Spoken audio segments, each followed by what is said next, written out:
கர்த்தருடைய நாமம் மகிமைப்படுவதாக.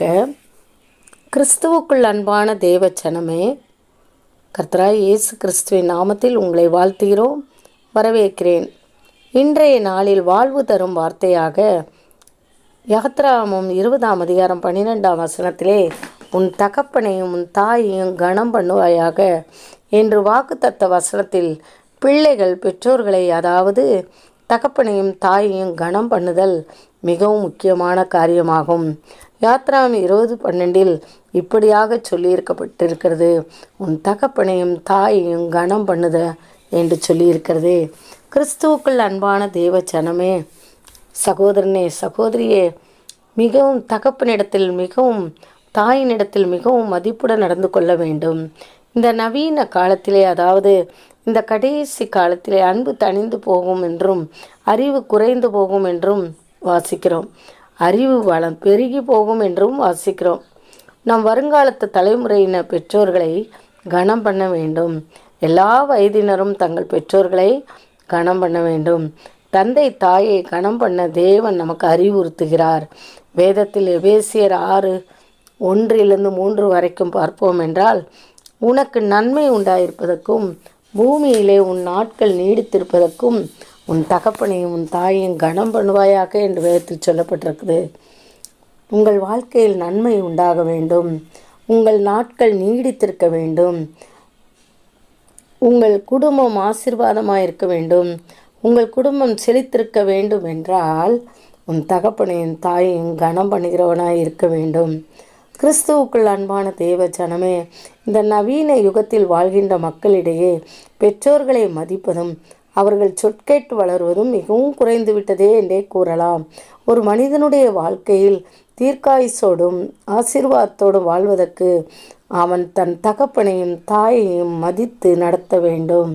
இந்நாட்களில் நாம் பார்த்தோமானால், ஒரு மனிதன் தங்கள் வேலை ஸ்தலங்களில் தங்கள் அதிகாரிகளை கனம் பண்ணுகிறார்கள், தங்கள் வீட்டில் அருகில் இருக்கும் குடும்பத்தினரிடம் கனம் பண்ணுகின்றனர். அதிலும் தங்களை விட உயர்ந்த அந்தஸ்தில் இருக்கிற அதிகாரிகளையும் அரசியல்வாதிகளையும் மிகவும் அதிகமாய் கனம் பண்ணுகிறார்கள்.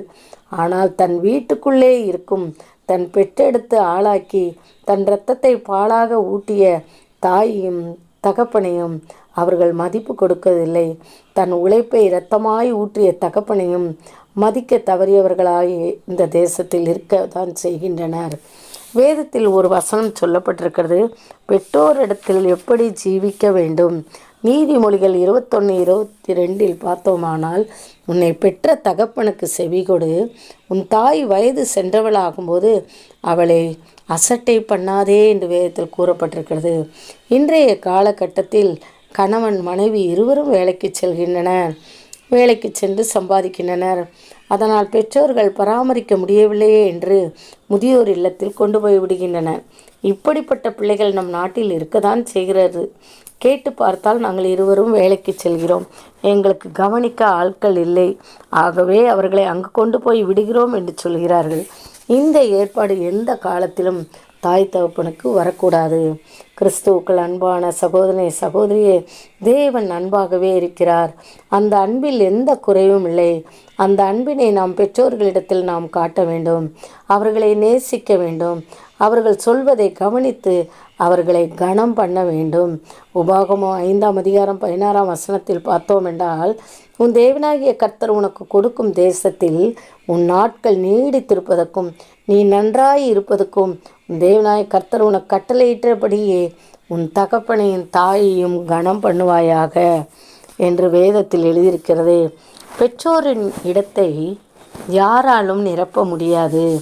நீங்கள் குழந்தையில் பேசக்கூடிய கூட தெரியாமல் இருக்கும் நாட்களிலும், பேச தெரியாமல் தவழ்ந்த நாட்களில் உங்கள் இரவும் பகலும் கண் விழித்து நம்மை கண்காணித்திருப்பார்கள். உங்கள் கல்விக்காகவும் உணவுக்காகவும் உங்கள் தந்தை எவ்வளவோ சிரமப்பட்டு இருப்பார்கள். அப்படிப்பட்ட பெற்றோரை கனம் பண்ண வேண்டியது எவ்வளவு அவசியமாக இருக்கிறது. எக்காரணத்தை கொண்டு உங்கள் பெற்றோர் உங்கள் மேல் கசப்பும் வருத்தமும் கொண்டவர்களாய் மறிக்காதபடிக்கு நீங்கள் அவர்களை கனம் பண்ண வேண்டும். மத்தேயு 19:19 பார்க்கும்போது, உன்னிடத்தில் அன்பு கூறுவது போல பிறனிடத்திலும் அன்பு கூறுவாயாக. நீங்கள் பெற்றோரில் அன்பு கூறும்போது அவர்கள் உங்களை மனதார ஆசீர்வதிப்பார்கள். அந்த ஆசீர்வாதம் உங்களின் சந்தோஷத்தையும் சமாதானத்தையும் நிலைநிறுத்தும். கிறிஸ்துவுக்குள் அன்பான சகோதரனே, சகோதரியே, நீங்கள் எப்போது உங்கள் பெற்றோர்களுக்கு மனமகிழ்ச்சியை கொண்டு வருபவராயிருங்கள். ஆமேன், ஆமேன். கர்த்தர் உங்கள் குடும்பத்தை ஆசீர்வதிப்பாராக. ஆமேன். அல்லேலூயா.